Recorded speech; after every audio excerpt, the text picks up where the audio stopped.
next question we'll move on to is, Assembly Member Gavron. Just, Mayor, on the back of what Tom Copley's been saying, you say you don't want to see, you want to see London jumbled up. In fact, I know you've even put it very eloquently sometimes in the past. The genius of this great city, you say, is that people on low incomes can live, cheek by jowl with people on higher incomes, something like that.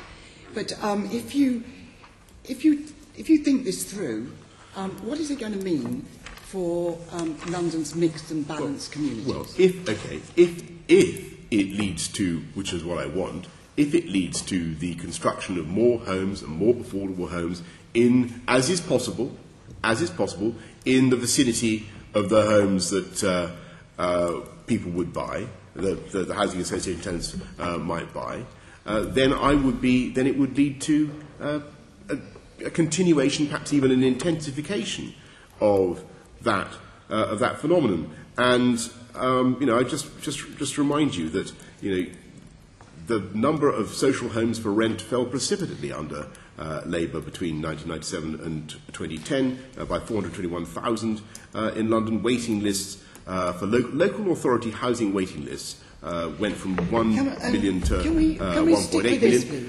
And what we're trying to do now is the whole crisis is a function of historic failure to build enough homes. And that is something that actually some members of the Labour Party have been candid enough to accept. Tom is one. Actually, Ed Miliband was another. He said that the Labour failed to prioritise affordable homes. And that is what we're trying to catch up with. Mayor, I'm trying to help you with an argument for when you go to government and say that you want this policy of the extension of the right to buy and its terrible twin, to housing associations, its terrible twin, the forced sale of council houses. You think they're both equally bad? Do you think they're both equally bad? What I want to say is that you have said a number of times that you're content, you're happy, or you're relaxed perhaps, that a third of the homes in central London are social rented homes. And the same is true of inner London as well. But if this policy goes through, couldn't you argue that it would be hollowing out central and inner London? And would you be content with that? Well, I don't think... here's the point. I don't think that is going to happen. And actually what is interesting about... Why won't it happen? Well, I think what is interesting about... for the reasons I've given, because we want to see replacement homes being built, we want to see more affordable homes constructed. But we haven't seen that with the right to buy in the past. The interesting thing that I think the point that perhaps you, Nicky, are missing, that is of interest that I think should be of interest to you, is that you're seeing a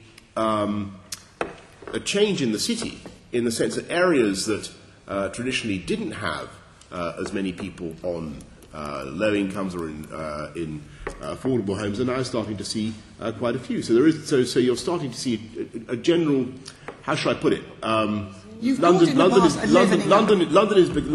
is becoming more unified in the sense that there is a mixture across the entire city now. Yeah, but I'm trying to make a point to you, which you're not quite taking, which is inner and central London, which is 11 boroughs and 2 million people, 3 million people, 3 million people, is actually changing and will be further changed by this. And your third that you that's what you assert. Your third of social rented homes will be very eroded by this.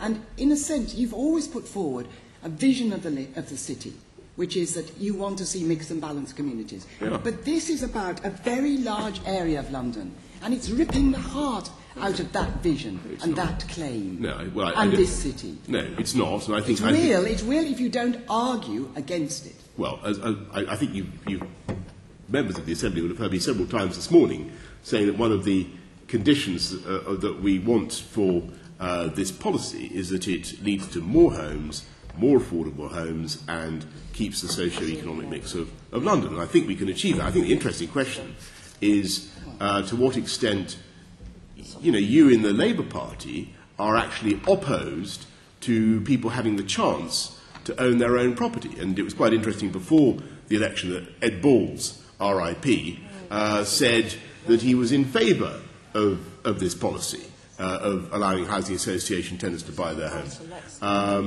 I don't know what the Labour line is now, but I don't know whether that's your line, Nicky. But if it is, it would be interesting to hear it.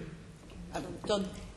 Okay. You don't want to say? I've given you a case. The next. Against it. Want to say? Okay.